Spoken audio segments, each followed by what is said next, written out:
ગીર સોમનાથ જિલ્લાના વેરાવળમાં યુવકને છરીના ઘા મારીને હત્યા નિપજાવી હોવાની ઘટના સામે આવી છે। મળતી માહિતી મુજબ ગીર સોમનાથના વેરાવળ ભીડિયા વિસ્તારમાં વાણિયાના મસાણથી ઓળખાતી જગ્યાએ મહેશ પ્રેમજી લોઠારી નામના યુવકને છરીના ઘા ઝીંકીને હત્યા કરવામાં આવી હતી। હત્યારો કાજલી ગામનો વિપુલ અનિલકુમાર ઠાકોર હોવાનું સામે આવ્યું છે। આરોપી ઘટનાને અંજામ આપ્યા બાદ સીધો વેરાવળ પોલીસ સમક્ષ હાજર થઈ ગયો છે। પ્રાથમિક તપાસમાં સામાન્ય બોલાચાલી બાદ હત્યા થઈ હોવાનું સામે આવ્યું છે। આ સમગ્ર ઘટનાને પગલે પોલીસ ઘટના સ્થળે પહોંચીને યુવકના મૃતદેહને પોસ્ટમોર્ટમ અર્થે મોકલ્યો હતો।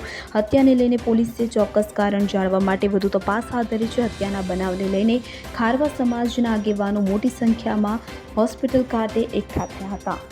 હવે જુઓ દેશ દુનિયાની તમામ ખબરો તમારી આંગળીના ટેરવે।